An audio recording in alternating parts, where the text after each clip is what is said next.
Do të flasim tani edhe në lidhje me disa dhëna demografike të publikuara më herët gjatë javës nga Instituti Statistikave në vendin tonë, ku rezulton se për gjatë 3 mujorit të tretë, numri lindjeve ka qenë më i lartë krahasuar me numrin e vdekjeve, që do thotë se kemi të bëjmë me një shtesë natyrore të popullsisë. Ne më gjërësisht do diskutojmë me sociologen Zonjën Entela Binjaku. Zonja Binjaku, përshëndetje, mirë se erdhët.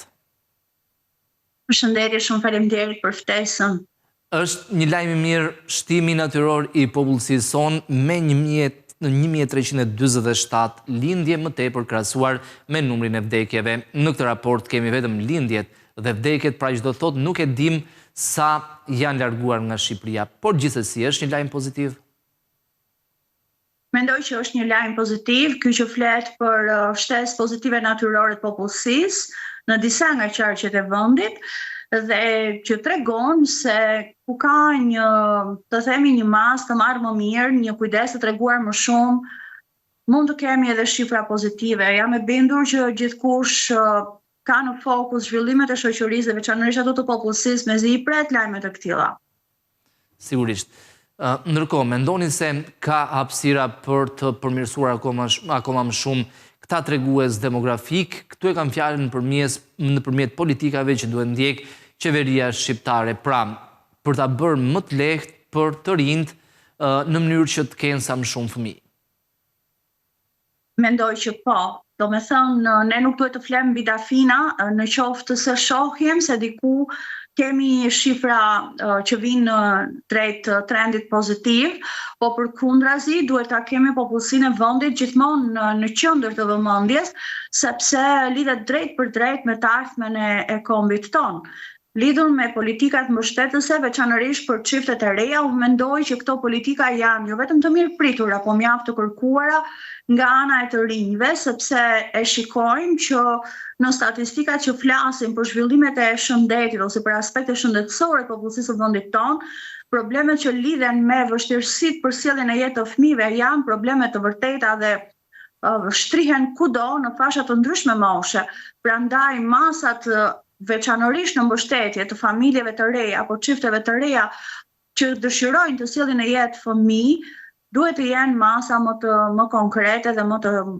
mëdha dhe më të shtrira, sepse shpeshherë gjejmë vullnet nga ana e çifteve të reja për të sjellë në jetë fëmijë, gjejmë guxim nga ana e tyre, shpeshherë ata ka përdzejnë edhe ato pasiguritë që kanë lidhur me aspektet ekonomike të jetës në çift apo familjare dhe nuk arrin dot që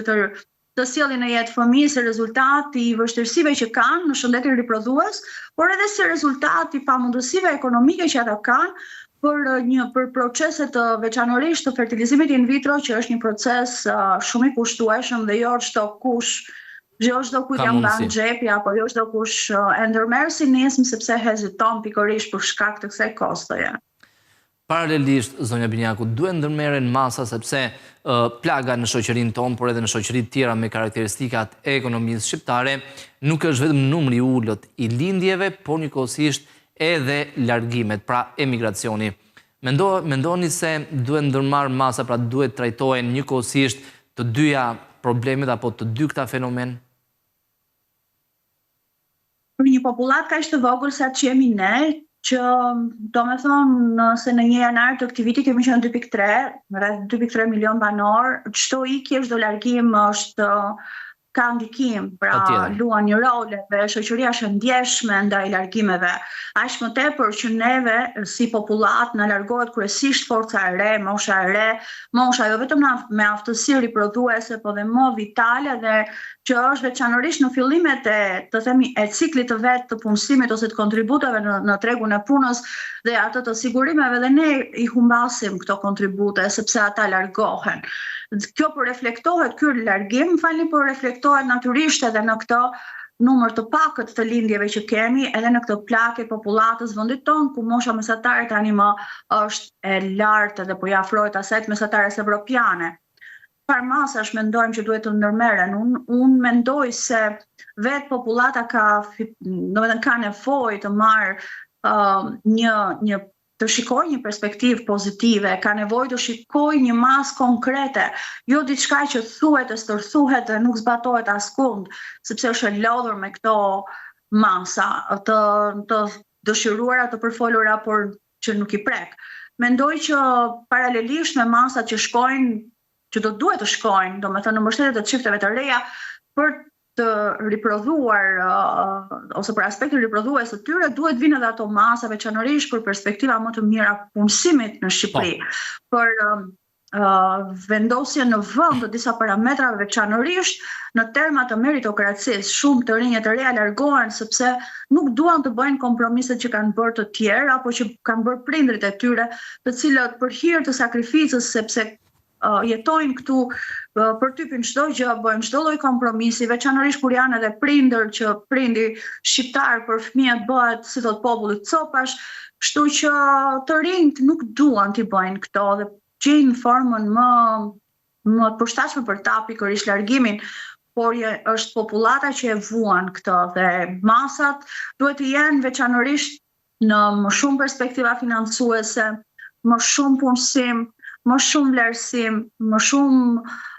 meritokraci, edhe si të themi sa më shumë mbështetje për të rinj, sepse ata shpeshherë largohen nga që i gjejnë këtu të gjitha dyert e mbyllura dhe pezmatohen. Alternativa është largimi. Ndërkohë, aktualisht në këtë linjë, zonja Binjaku, që ju folët, aktualisht qeveria shqiptare ofron bonusin 40.000 lekë për fëmijën e parë, flas të reja gjithmonë, 80 për dytin dhe 120.000 lekë për tretin. Është e mjaftueshme, nuk është asnjëherë sepse e mira s'ka fund, por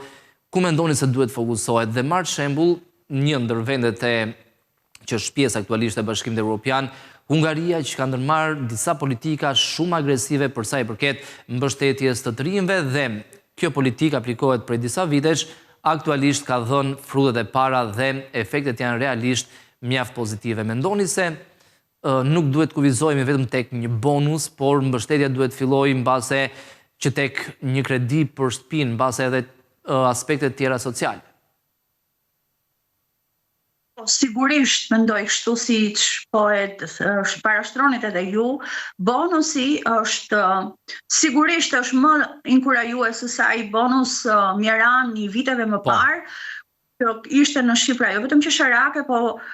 shoqëroi dhe me një kalvar të vërtet derisa përftohej. Ndërsa bonusi aktualisht, që sa po paraqitet edhe ju, patjetër që është më inkurajues, por çështja është që nuk po reflekton në rritje të lindshmërisë, sepse vetë familjet e reja, nënat e reja sigurisht, po dhe prindrit e rinj në përgjithësi, e pohojnë që ende pa dalë nga dyert e shtëpisë së lindjes, ato para janë konsumuar, janë shpenzuar, i u zgjetur vendi. Qofshin për fëmijën e parë, qofshin për të dytin apo për të tretin. Duke u ndalur pak sërish te ky bonus, mjafton të sillim në vëmendje një lajm të ditëve të fundit për një familje që u bekua me katërnjak në dielin time. Dhe ata janë po ashtu duke zhvilluar fushat për mbledhje fondesh pasi bebet e posa lindura ka nevojë për shpenzime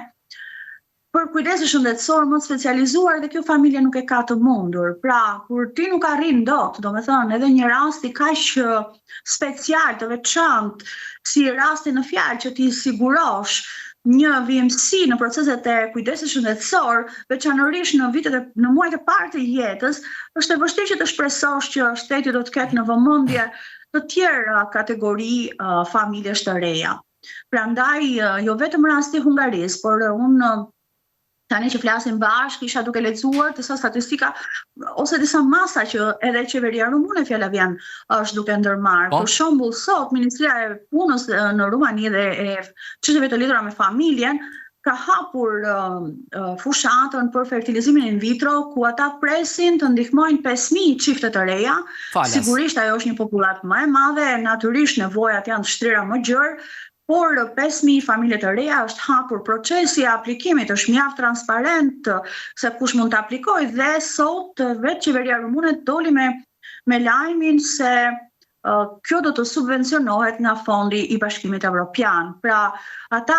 si të themi, gjejnë shtetet brenda kuadrit të BE-s, gjejnë forma si të vinë në ndihmë popullatës, duke shfrytzuar dhe aksesin që kanë si rezultat i faktit se janë pjesë e familjes evropiane, ndërsa ne nuk arrim dot të marrim financime edhe për shkak se jemi jashtë kësaj familje, Pra, shteti ynë, përveç se shpesh herë është indiferent, është i dobët, është i varfër, nuk arrin dot të aksesojë dhe fonde për shkak të faktit se jemi ende një vend kandidat për në Bashkimin Evropian. Masat mendoj duhet të ndërmerren vërtet më herët se sa tjerë ai bonus, me kredite buta, të cilat nuk duhet të jenë, si të themi, të dhëna me pikatore dhe kredi që duhet të shohin një të rinj të re që të jetë, si thot populli, i këputur fare nga pikpamja ekonomike, që të mund të përftoj, domethënë atë kredi të butë, që është një masë mbështetëse, por duhet të shikoj si domethënë të ndihmoj familjet e reja kur janë student, çiftet e reja studentë veçanërisht që duan të krijojnë familjen dhe të përfitojnë dhe ata një mbështetje financiare përmes kredis, familje ose çifte të reja studentësh pra të moshave të reja që duan të realizojnë një martesë ose të kurorëzojnë domethënë lidhjen e tyre përmes një financimi të banesës ose për kredive për strehim. Pra duhet ndërhyr, të themi, më shpejt se sa thjesht në hapin kur je bekuar me një fëmijë që mund të jetë i pari, i dyti apo i treti, dhe të presësh atë bonus që zgjidh një nevojë të çastit, por kurse si nevoja që ka vërtet mirërritja dhe kujdesi. Po. Zonja Binjaku, nëse shohim të dhënat, ka një problem sepse në Tiranë përqendrohet gjithçka, edhe këtë herë për sa i përket shtesës natyrore të popullsisë, nga 1347 lindje që janë më shumë se sa vdekje, 1238 janë përqendruara pikërisht në kryeqytet. Në vendet e tjera kemi qytete si Gjirokastra, Korça, ku diferenca është 2 shifrore, ndërkohë në Tiranë është 4 shifrore. Ka një problem edhe fakti që gjithçka është e përqendruar në Tiranë? Sigurisht, patjetër që po, aq më tepër që domethënë nga njëra anë është e pritshme që në metropol të vendosen shumë më tepër interesa, sepse përmbushen më shumë interesa, pushtetet janë më shumë të përqendruara në metropol, edhe kjo është një prirje që domethënë vjen pak natyrale, veçanërisht tek të rinjtë të reja që dhe diplomohen, shkollohen në kryeqytet, e zgjedhin kryeqytetin për të vijuar të ardhmen e tyre, por është sigurisht një realitet i deformuar në këtë shkallë që e kemi ne, sepse në qoftë se në Tiranë flasim për këtë numër lindjesh që kalon 1000 e ca, në qarkun e Gjirokastrës për 3 mujorin numri ishte 91. Ai është një qytet i mrekullueshëm, me shumë kulturë, pasuri e UNESCO, si ka dhënë vendit figurat shquara, pra është një qytet me jetë dhe qoftë me trashëgimi, qoftë edhe me gjallërinë, domethënë me vitalitet, dhe sërish shikoni se si përballet me lindje të pakta, sepse në rast të parë, duke qenë një qytet kufitar, popullata ka emigruar, ka kaluar matan kufirit në një shtet të Bashkimit Evropian, dhe nga ana tjetër, shumë të rinj të reja nuk e gjejnë veten në qytetet e tilla të vogla që ofrojnë pak perspektiva për zhvillim kulturor, pak perspektiva për të përmbushur edhe aspekte afektive dhe të afirmimit të jetës së gjithë secilit prej të rinjve dhe të rejave, dhe për këtë arsye këto qytete, domethënë, nuk arrin dot të sjellin familjet e reja të sjellin më shumë fëmijë. Njëjta situatë vlen edhe për qytetet e tjera të Shqipërisë, të cilat po ashtu përballen një numër të pakët lindjesh. Tirana natyrisht është qytet i madh, popullsia është e madhe, ndaj edhe është e pritshme që diferenca të jetë, por ndoshta ajo kaq e madhe, ky mendoj edhe unë që është problemi. Edhe në pyetjet e fundit, Zonja Binjaku, për sa i përket të ardhmes, Shqipëria e dim është në rrugën drejt integrimit në Bashkimin Evropian, ku tregu do të jetë i hapur, lëvizja do të jetë akoma me lirë, por paralelisht edhe qeveria shqiptare po ndërmerr disa masa, një ndër to mund të jetë paketa e maleve, 100 fshatrat, shumë nisma që synojnë të zhvillojnë zonat rurale, të zhvillojnë fshatrat. Mendoni se në një farë mënyrë do t'ja dalim të ndalojmë këtë largim të shqiptarëve, pse jo të ndikojmë edhe tek ata që janë jashtë të rikthehen, të investojnë, të jetojnë në Shqipëri? Masa të këtilla si këto që ju përmendët, kanë kohë që kanë filluar me përjashtim të paketës së maleve, por projekti 100 fshatrave ka kohë. Jashtëzakonisht interesant, 100 fshatrave ka kohë dhe në përgjithësi nuk është këmbyer në, si të themi, në realitet. Pra, ndryshimin nuk e kanë prekur të gjitha fshatrat. Ndonjëherë e mëson fare rastësisht që një fshat i caktuar që ti e viziton pas ka qenë pjesë e këtij projekti, ose shikon një investim aq minimal sa të bën të mendosh që pse kaq dhe çfarë ka ndodhur dhe nga ka ardhur ky burim dhe aty mëson që ka qenë pjesë e këtij projekti ambicioz. Prandaj unë mendoj që sfida e parë jona dhe më emergjentja është jemi serioz në ato që propozojmë, në ato që marrim përsipër dhe në ato që parashikojmë specialistët që bëhen edhe pjesë e buxhetimit ose që ndërmarrin domethënë masa dhe në buxhet për t'i shkuar këtyre detyrave deri në fund dhe për t'i bërë ato konkrete dhe të prekshme në mënyrë që popullata të mos ndjehet e mashtruar, po përkundrazi të ndjehet e motivuar që ndryshimi ka filluar. Qeveritarët tregojnë serioz dhe çfarë është premtuar realisht do të bëhet, se në fundit janë para nga taksa paguesit vetë. Ndërsa masa të tjera që ndoshta do të priten, domethënë, me antarësimin tonë në Bashkimin Evropian, ndoshta nuk kanë pse ta largojnë qytetarin shqiptar të largohet, nuk kanë pse ta nxisin të largohet. Unë mendoj që qytetarët tanë kanë për zgjedhjen, ato janë drejtuar vendeve të perëndimit me kohë. Është e vështirë që tani të pretendosh që një pjesë e tyre të cilët po ashtu janë duke u përballur me probleme të moshimit vet, kanë ikur teje të rinj, tani ato janë drejt moshës mesme ose të moshuar, të kthehen. Një gjë që mund t'i kthej ata në përgjithësi, për mendimin tim, është e natyrës emocionale, e natyrës sentimentale, më së shumti, por qeverit duhet t'i japin krah, si të themi, mbështetje këtyre arsyeve emocionale që mund t'i bëjnë të kthehen dhe t'i bëjnë konkrete investimet, sepse popullata ka nevojë për çdo aspekt. Sigurisht. Zonja Binjaku, ju falenderoj për këtë lidhje në studion e televizionit Skan. Ditë mbarë.